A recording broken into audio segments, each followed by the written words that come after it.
Operation Brahmaputra, जिंदा सबूत, live गवाही। जी हां, आज हम एक ऐसी तहकीकात के साथ हाजिर हैं जो देश को झकझोर कर रख देगी। असम में घुसपैठियों के जो हमदर्द हफ्ते भर से गला फाड़ कर चिल्ला रहे हैं, आज ये रिपोर्ट उनकी आंखें खोल देगी। ये कोई मामूली रिपोर्ट नहीं है, ये ऐसे शख्स की गवाही है जिसने असम बांग्लादेश बॉर्डर पर खुद 11 दिन तक तहकीकात की, जिसने अपनी आंखों से घुसपैठ का एक एक सच देखा, उसे कैमरे में कैद किया। ये वो शख्स है जिन्हें सुप्रीम कोर्ट ने असम बांग्लादेश के बॉर्डर पर तहकीकात के लिए भेजा था। उनका नाम है उपमन्यु हजारिका, सुप्रीम कोर्ट द्वारा नियुक्त इन्वेस्टिगेटिव ऑफिसर, जिन्होंने बॉर्डर का मुआयना करने के बाद बताया कि अगर यही हालात रहे तो अगले 30 साल में असम में हिंदू अल्पसंख्यक हो जाएंगे। तो देखिए असम में अविश्वसनीय घुसपैठ पर सबसे विश्वसनीय रिपोर्ट।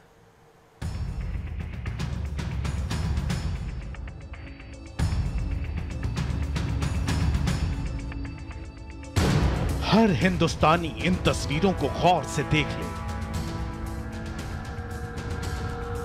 घुसपैठियों के हमदर्द कान खोल कर सुन लें। आपको बांग्लादेश में बैठे बैठे photo identity card, voter identity card मिल जाता है। वोट के लिए देश को दांव पर लगाने वाले आंखें खोल लें। ये वो सच है जिसे आपने आज से पहले कभी नहीं देखा।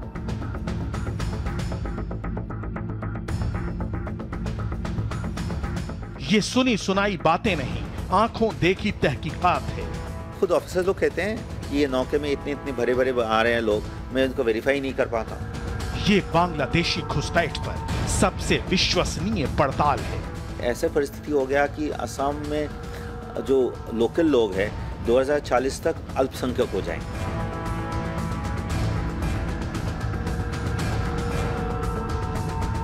ये सुप्रीम कोर्ट से असम भेजे गए उस शख्स की रिपोर्ट से निकला वो सच है जो आज देश को हिलाकर रख देगा। बांग्लादेशियों के असम में घुसने के सीक्रेट रास्ते, उनके गुप्त अड्डे और लहरों के जरिए होती तस्करी का चीता जाग। आज आपको इस बॉर्डर का एक एक कोना दिखाएंगे और बताएंगे कि कैसे जमीन से, नदी से, जंगल से हमारे देश में होती है सरेआम घुसपैठ। 2015 में सुप्रीम कोर्ट ने वरिष्ठ वकील उपमन्यु हजारिका को असम भेजा और उन्होंने वहां जो देखा उसका सच सन्न कर देने वाला था। भारत बांग्लादेश बॉर्डर इलाका धुबरी, असम। इस तरफ हिंदुस्तान, दूसरी ओर बांग्लादेश और बीच में दूर दूर तक खुला मैदान। न कोई जांच, न आने जाने पर कोई रोक टोक। ये असम के धुबरी इलाके में इंटरनेशनल बॉर्डर का टाकामारी गांव है। बॉर्डर के एक तरफ बांग्लादेश के गांव हैं, दूसरी तरफ भारत की सीमा में बसे गांव, और दोनों की दूरी इंटरनेशनल बॉर्डर से बमुश्किल 20 से 30 मीटर है। We are standing just on the zero line, on international border. So you can see that Indian house is hardly 20 meters, 30 meters from IB, and Bangladesh house is also, villages are also from 30, 40, 50 meters. And this area is unfenced. टाकामारी ही नहीं, असम में Bangladesh border से सटे ऐसे कई गांव हैं जहां से घुसपैठिए हिंदुस्तान की सरहद में दबे पांव आते हैं। हर वक्त चौकन्ना रहने वाले बीएसएफ की मुश्किल ये है कि आसपास के घरों में घुसपैठियों को पनाह देने वाले कम नहीं हैं। ये जो 3 घर है ना, ये 3 घर बिल्कुल बॉर्डर के नजदीक हैं और ये बॉर्डर अनफेंस्ड है। तो ये हमारी बीओपी है। तो हमारे रात को, शाम को जब लड़के यहाँ से पेट्रोल निकला शाम को इस बीओपी से बॉर्डर की तरफ, तो उन्होंने कुछ बॉर्डर पे मूवमेंट देखा, हरकत देखी, सस्पिशियस मूवमेंट देखा। तो 2 आदमी थे, तो उन्होंने उनको चेस किया पूछने के लिए कि कौन है ये। तो वो दौड़ के इस घर में आ गए। इस घर में घुसने की कोशिश की, तो हमारे लड़कों ने हॉट परसूट में उनको पीछा करने के लिए गए। Then they were surrounded by the house owners and they have levelled allegation that this boys have entered in the house with a bad intention. Border के करीब बने इन घरों का इस्तेमाल कई बार घुसपैठियों को छिपाने के लिए होता है, और जब बीएसएफ के जवान पहुंचते हैं तो उन पर झूठे इल्जाम लगा दिए जाते हैं। So this kind of problem keeps on taking place because whenever some crossing takes place, they try to take shelter in the houses which are very close to international borders. Now, if so, we are always in trouble because false allegations are being leveled. Bharat Bangladesh के बीच अंतर्राष्ट्रीय सीमा करीब 4000 kilometre की है, जिसकी सुरक्षा का जिम्मा BSF के पास है। ये बॉर्डर 4 राज्यों पश्चिम बंगाल, असम, मिजोरम और त्रिपुरा से सटा हुआ है।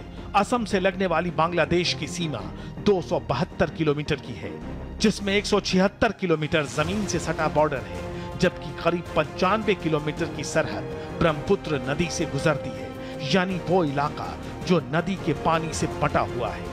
जल को तो आप नियंत्रित नहीं कर सकते हो, जल के ऊपर ना आप फेंसिंग दे सकते हो, ना आप कोई दीवार खड़ा कर सकते हो, तो इसीलिए उसमें हमारे लिए बहुत बड़ा प्रत्याह्वान होता है, बहुत बड़ा चैलेंज होता है। बीएसएफ और घुसपैठियों के बीच बहती ये ब्रह्मपुत्र नदी, जब जब ब्रह्मपुत्र की लहरों में उफान आता है, ये नदी अपना रूट बदल लेती है। कई कई जगहों पर तो नदी के पाट 20 किलोमीटर तक चौड़े हैं। इन पाटों के बीच बने टापुओं में बड़ी आबादी रहती है। Every day these type of around 20-30 boats come from the border side.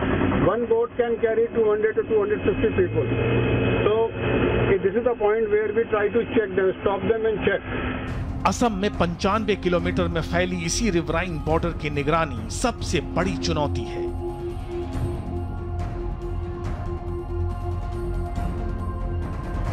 Bangladesh और असम का बॉर्डर, क्योंकि वो आपस में एक खुलापन है और ओपननेस है, तो वहाँ जो सीमांत के जो गांव होते हैं, वहाँ से जो लोग आते हैं वो पता नहीं चलता वो बांग्लादेशी ही आए हैं कि असम भारतवर्ष के गांव कैसे आए हैं। इसी ब्रह्मपुत्र के पानी से बड़ी बड़ी नावें और जहाज असम की तरफ आते हैं, जिनमें बांग्लादेशी सवार होते हैं। बीएसएफ इनके पहचान पत्र की जांच के बाद उन्हें घुसने देती है, लेकिन इन शातिर घुसपैठियों की पहुंच इतनी है कि वो बांग्लादेश में बैठे बैठे ही असम का वोटर कार्ड तक बनवा लेते हैं। ये सिस्टम इन लोगों ने इतना आसानी से उतने मतलब बना लिया है कि एक बॉर्डर के एसपी ने मुझे बताया, मुझे मेरे रिपोर्ट में जिक्र है कि आप बांग्लादेश में बैठे बैठे एक वोटर आइडेंटिटी कार्ड आप बना सकते हो, भारतवर्ष का वोटर आइडेंटिटी आप साथ में ही आप उसको ले सकते हो, या तो आपको वहां भिजवा के आप साथ में ले आओ, या आपको साथ में मिल जाए। सुना आपने, सरहद के इस तरफ भी घुसपैठियों का नेटवर्क कितने खतरनाक तरीके से फैल चुका है। हिंदुस्तान में दाखिल होने से पहले ही वोटर आईडी समेत तमाम फर्जी दस्तावेज बना दिए जाते हैं। इसके अलावा घुसपैठियों की एक और सनसनीखेज साजिश भी जान लीजिए। धुबरी है वहाँ जहाँ हम गए थे, तो वहाँ बच्चे भी उनको पैदा कराते हैं वहाँ धुबरी के सिविल हॉस्पिटल में, तो वहाँ को बर्थ सर्टिफिकेट मिल जाता है बांग्लादेश से आके, तो बाद में वो बांग्लादेश वापस चले जाते हैं, तो उनको एक ऑप्शन रहता है कि बाद में बच्चा भारतीय बन के यहाँ घुस जाए। तो ये सारा जो चल रहा है, तो ये बहुत सालों से चल रहा है, और इसी वजह से हम लोग असम में अल्पसंख्यक होने के जा रहे हैं। ये लोग जो प्रमाण पत्र लेते हैं उनको ये नागरिकता का प्रमाण होता है, सिटीजनशिप का होता है, तो हमारे साथ वो लोग सम अधिकार वो ले देते हैं, तो हम बिल्कुल इसमें नुकसान में रहते हैं, क्योंकि कोई बाहर से आ गया फॉरेनर, वो अपना प्रमाण पत्र लेके दिखा के, वो पैन कार्ड लेके वोटर आईडी के साथ ज़मीन ले रहा है, नौकरियाँ ले रहे हैं। हिंदुस्तान के बेटों की जमीन, मकान, दुकान और रोजी रोटी पर डाका डालने वाले घुसपैठियों की साजिश का ये वो सच है जिसे हर हिंदुस्तानी को सुनना और देखना होगा। आगे आपको बताएंगे बांग्लादेशी घुसपैठियों पर रूह कंपा देने वाली रिपोर्ट का अविश्वसनीय सच। बांग्लादेश से असम में घुसपैठ का सबसे बड़ा जरिया है ब्रह्मपुत्र और उसकी सहायक नदियां, क्योंकि असम और बांग्लादेश के बीच करीब 95 किलोमीटर नदी का इलाका है। एक छोर भारत में है तो दूसरा बांग्लादेश में। ऐसे में नदियों से सटे इलाके बांग्लादेश से असम में घुसपैठ के लिए सबसे मुफीद हैं। ब्रह्मपुत्र के इसी रास्ते से गो तस्करी होती है, जाली नोट हिंदुस्तान में आते हैं। तो देखिए घुसपैठियों की जन्नत का ये सीक्रेट रूट।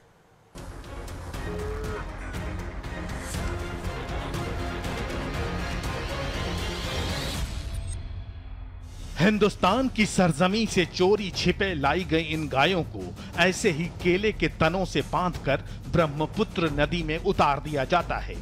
ये गायें लहरों के साथ बहती हुई उस पार चली जाती हैं, यानी बांग्लादेश की सीमा के भीतर, जहां उन्हें खींचकर पानी से निकाल लिया जाता है और फिर बड़ी क्रूरता के साथ बांग्लादेशी कत्लखानों में बेच दिया जाता है। असम में ब्रह्मपुत्र नदी के जरिए ऐसे ही सैकड़ों गायें और दूसरे जानवरों की तस्करी हर रोज होती है। करीब 100 किलोमीटर में फैले नदी के दोनों तरफ गो तस्करों को किसी जन्नत का गुमान होता है।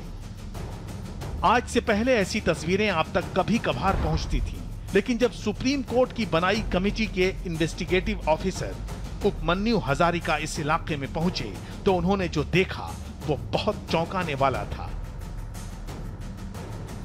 उपमन्यु साल 2015 में इस इलाके में गए।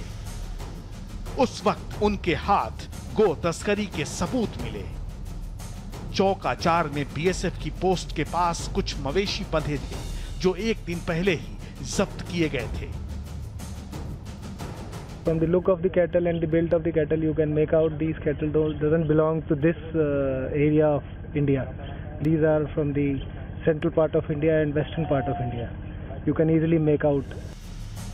जिस तरह इन मवेशियों को देखकर पता चलता है कि ये नॉर्थ ईस्ट के नहीं हैं, उसी तरह इनके शरीर पर मौजूद निशानों को देखकर मालूम हो जाता है कि ये स्मगलर्स के अलग-अलग ग्रुप्स के हैं।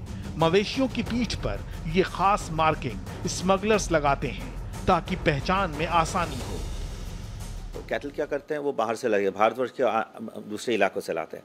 जैसे उसने सेंट्रल इंडिया से बताया, वेस्टर्न इंडिया से बताया, हर जगह से आके धुबरी के रूट के जरिए वहाँ वो ले जाते हैं। जब मैं गया था तो वहाँ जो कैटल दिख रहा था उसने दिखाया कि ये महाराष्ट्र से हैं, ये राजस्थान से हैं। अलग अलग स्मगलर जो होते हैं कि अपना अपना जो गाय या उस कैटल है उसको मार्क कर लेते हैं, तो वो लोग अपने साथ उसके साथ जाके उसको दूसरी साइड में जाके पिकअप कर लेते हैं।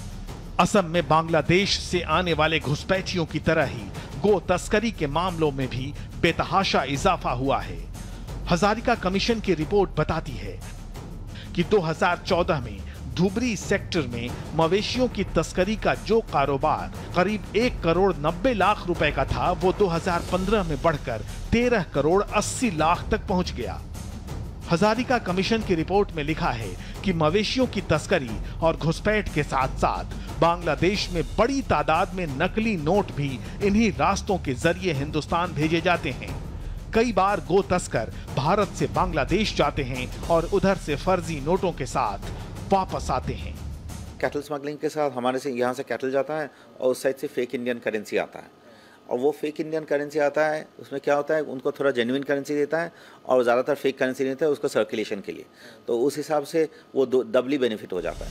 बीएसएफ के अफसरों ने कमीशन को घुसपैठियों, गो तस्करी और नकली नोट के पूरे नेटवर्क की एक एक बात बताई। उनकी पूरी गवाही कैमरे में कैद है। They will give them 5 lakh fixation Indian currency note, and they will also give them 5 lakh Indian currency note. So now they are paying them for cattle also. Simultaneously they are also paying them money in place of FICL. Supreme court की जांच committee के 16 minute के video से साफ हो जाता है कि बांग्लादेश के बॉर्डर से असम में हर वो काम होता है जो गैर कानूनी है, चाहे वो अवैध रूप से भारत में घुसना हो, गो तस्करी हो या नकली नोटों का कारोबार। इसमें कोई शक नहीं कि बांग्लादेश से आने वाले घुसपैठिए हिंदुस्तान के लिए शरणार्थी नहीं बल्कि संकट हैं। बांग्लादेशी घुसपैठ का अंजाम यह हुआ है कि पिछले 40 साल के दौरान असम में 1.25 करोड़ वोटर बढ़ गए हैं। आबादी का संतुलन बिगड़ गया, लेकिन इसके बाद भी घुसपैठ नहीं रुकी क्योंकि बॉर्डर के पास वैसी सख्ती नहीं हो पाई जैसी जरूरत है। 272 किलोमीटर के असम बांग्लादेश बॉर्डर से लगे कुछ इलाके ऐसे भी हैं जहां न तो रिहाइश है, न तार, न बाढ़ है, तो सिर्फ पहाड़ जैसी खाई और सन्नाटा। इन इलाकों पर हर वक्त निगाह रखना बीएसएफ के लिए भी आसान नहीं होता। बॉर्डर के जमीनी हिस्से पर तो 2.5 मीटर ऊंची फेंसिंग है। कई जगह फ्लड लाइट्स भी लगाई गई हैं जिन्हें जनरेटर से ऑपरेट किया जाता है। इंटरनेशनल कानून के मुताबिक बॉर्डर से 150 मीटर के दायरे में किसी भी तरह का कंस्ट्रक्शन नहीं किया जा सकता, लेकिन फेंसिंग के करीब यहाँ बस्तियां भी हैं और घर भी बने हैं। ये सब कैमरे में कैद है। 212 houses ahead of the fencing and the population is 1270. Fencing में कई जगह गेट बनाए गए हैं। जिनसे दोनों तरफ लोग आते जाते रहते हैं। हालांकि ऐसे लोगों को परमिट या दस्तावेज होने पर ही एंट्री की इजाजत मिलती है, लेकिन यह भी सच है कि सरहद के इसी रास्ते से बड़ी तादाद में घुसपैठ भी हो जाती है और इसी घुसपैठ ने बॉर्डर से सटे इलाकों की शक्ल बदल दी है। असम के धुबरी, बरपेटा, मंगलदोई और करीमगंज में 50% से ज्यादा मुस्लिम आबादी है। राज्य के 9 जिलों में मुस्लिम आबादी 20 से 24% के करीब है। घुसपैठ जो चल रहा है ये मतलब निरंतर गति से चल रहा है बहुत दिनों, और जाके अभी ऐसे परिस्थिति हो गया कि असम में जो लोकल लोग हैं 2040 तक अल्पसंख्यक हो जाएंगे बांग्लादेशी घुसपैठ की वजह से। साल 2000 की एक रिपोर्ट के मुताबिक देश में 1.5 करोड़ बांग्लादेशी घुसपैठ कर चुके हैं। मौजूदा वक्त में देश के अलग अलग राज्यों में इनकी तादाद 4 करोड़ के आसपास होने का अनुमान है।